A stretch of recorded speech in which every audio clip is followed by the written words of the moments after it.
வீரமும் விவேகமும் நிறைந்த விக்ரமாதித்தன் கதைகள். அத்தியாயம் 6. யாருடைய மனைவி? கேசவன் என்றொரு அந்தணன் யமுனா நதி தீரத்தில் வாழ்ந்து வந்தான். கல்வி கேள்விகளில் சிறந்து விளங்கியவன் அவன். எல்லா கலைகளிலும் நல்ல பாண்டித்யம் பெற்றிருந்தான். அவனுக்கு மதுமாலதி என்றொரு மகள் இருந்தாள்.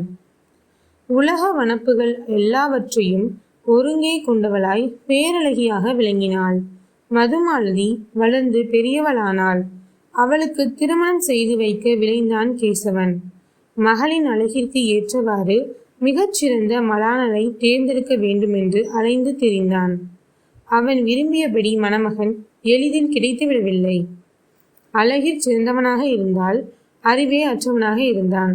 அறிவில் நல்ல புலமை பெற்றிருந்தான் என்றால் வீரமற்ற கோழையாக இருந்தான். வீரம் நிறைந்தவனாக இருந்தால் ஒழுக்கமற்றவனாக இருந்தான். கேசவன் கிறுகிறுத்து போனான். அனைத்து தகுதிகளும் ஒருங்கே பெற்றவனாக மணமகன் இருக்க வேண்டும் என்பதே அவனது எதிர்பார்ப்பாக இருந்தது. மதுமாலதியின் அழகினை செவியுற்ற பல தேசங்களில் இருந்தும் தகுதியான இளைஞர்கள் படையெடுத்து வந்தனர்.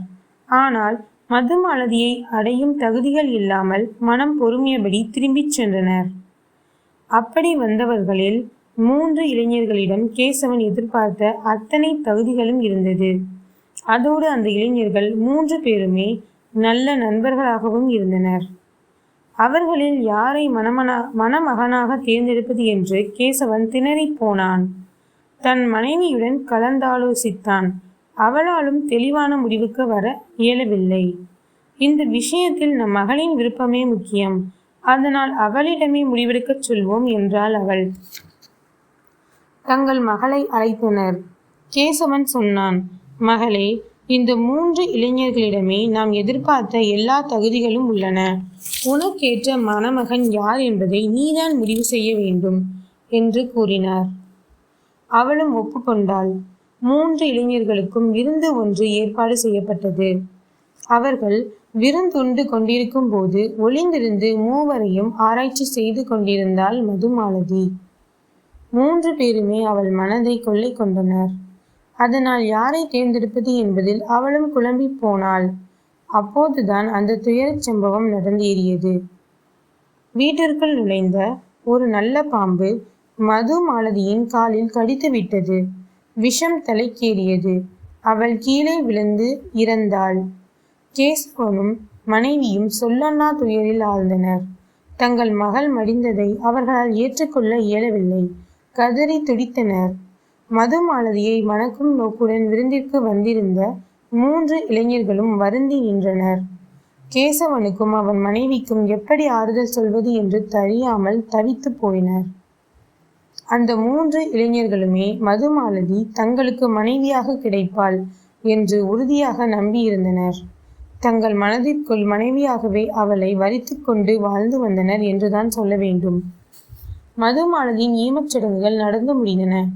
இளைஞர்களில் முதலாமானவன் அவளது எரியூட்டப்பட்ட சாம்பலை எடுத்துச் சென்று கங்கையில் கரைத்துவிட்டு அந்த நதியின் அருகிலேயே ஒரு குடிசையை அமைத்து கொண்டு தனிமையில் வாழத் தொடங்கினான். 2ஆமானவன் அவளை எடுத்த சுடுகாட்டிலேயே ஒரு குடிசையை அமைத்து கொண்டு அவளது சாம்பலை எல்லாம் தரையில் பரப்பி அதன் மேலேயே படுத்துக்கொண்டு அவளுடன் வாழ்வதாகவே கற்பனை பண்ணி கொண்டு வசித்து வந்தான். 3ஆமானவன் தேசாந்திரியாக கிளம்பிவிட்டான். தேசமெங்கும் சென்று கோயில் கோயிலாக ஏறி இறங்கினான். தனது புண்ணிய பயணத்தின் போது மதுமாலதியும் தன் பின்னாலேயே ஆவி வடிவில் வருவதாக நினைத்து கொண்டான். வழியில் ஒரு மந்திரவாதியின் வீட்டில் அவன் இரவில் தங்க நேர்ந்தது. மந்திரவாதியின் மனைவி கொடூர குணம் மிகுந்தவளாக இருந்தாள். தஞ்சம் தேடி வந்த 3வது இளைஞனுக்கு அவள் உணவு படைத்து கொண்டிருந்தாள். அப்போது அவளுடைய குழந்தை அழத் தொடங்கியது. அவள் கோபமானாள். சனியனே, வாயை மூடு என்று பெரிதாக அலறினாள். ஆனால் குழந்தை விடாமல் அழுதது. அதனால் அந்த கொடூர பெண்மணி குழந்தையை தூக்கி உள்ளே எரிந்து கொண்டிருந்த அகலமான அடுப்பில் வீசினாள். குழந்தை அக்னிக்கு இரையாகி சாம்பலானது. இதனை கண்ணுற்ற அந்த இளைஞன் பதறிப்போனான். பெற்ற குழந்தையை நெருப்பில் வீசும் கிராதகியான இவளும் ஒரு தாயா இவள் படைத்த அமுதையா நான் உண்ணத் துணிந்தேன், தேவையில்லை என்றபடி எழுந்து கொள்ள முயன்றான். மந்திரவாதி அவன் கையை பற்றி அமரச் செய்தான். இளைஞனே, இது எங்கள் வீட்டில் தினமும் நடக்கும் கூத்துதான். குழந்தை சாகவில்லை, மீண்டும் உயிர் பெற்று இயலும். பசியால் வாடியவனுக்கு உணவு தருவதும் வழிப்போக்கனுக்கு தங்க படுக்கையை செய்து கொடுப்பதும் தானங்களில் எல்லாம் சிறந்த தானமாகும், சிறந்த புண்ணியமும் ஆகும்.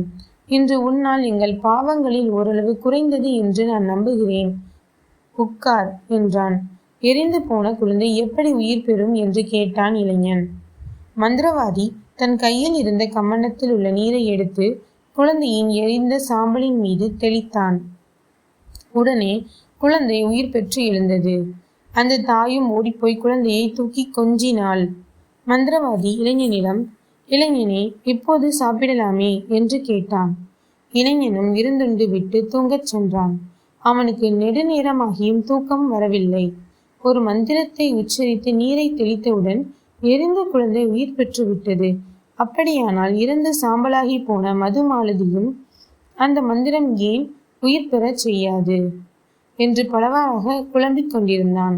நள்ளிரவில் எழுந்து கொண்ட இளைஞன் மந்திரவாதியின் மந்திர புத்தகத்தை திருடிக்கொண்டு அங்கிருந்து கிளம்பி சென்று விட்டான். நெடுநாட்களாக பிரிந்திருந்த தனது நண்பர்களுக்கும் தகவல் சொல்லிவிட்டான்.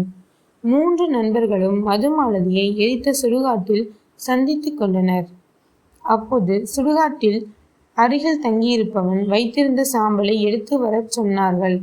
மந்திர புத்தகத்தில் இருந்த வார்த்தைகளை உச்சரித்து கொண்டே கங்கையிலிருந்து கொண்டு வந்த தண்ணீரை மதுமாலதியின் சாம்பலின் மேல் தெளித்தனர். அடுத்த நொடி அந்த அதிசயம் நிகழ்ந்தது. ஆம், இறந்து சில வருடங்கள் ஆன மதுமாலதி உயிர் பெற்று அவர்கள் முன்னால் எழுந்து நின்றாள். அவள் எழுந்ததும் மூவரும் அடித்து கொண்டனர். இவள் என் மனைவி என்றே மூவரும் கூப்பாடு போட்டார்கள். முதலாமானவன் சொன்னான், புனித கங்கை நீரை கொண்டு வந்தவன் நான், அதனால் அவள் எனக்குத்தான் சொந்தம். 2ஆம் மாணவன் சினமானான். நான் தான் அவளுடைய சாம்பலை பத்திரப்படுத்தி வைத்திருந்தேன், அதனால் அவள் எனக்குத்தான் சொந்தம் என்றான். 3ஆம் மாணவனோ படபடத்தான். அவளை உயிர் பெறச் செய்யும் மந்திர புத்தகத்தை நான் தான் கொண்டு வந்தேன், அதனாலேயே அவள் உயிர் பெற்றாள், அதனால் அவள் எனக்கு தான் சொந்தம் என்றான். 3 இளைஞர்களும் அடிதடியில் இறங்கினர். அதுநாள் வரையில் நல்ல நண்பர்களாக இருந்தவர்கள் எதிரிகளாகவும் ஆகி போனார்கள். வேதாளம் கதையை நிறுத்தியது. செங்கோல் தவறாமல் ஆட்சி செலுத்தி வரும் மன்னனே, சொல்லுங்கள், அந்த 3 இளைஞர்களில் யார் அவளுடைய கணவன் என்று கேட்டது.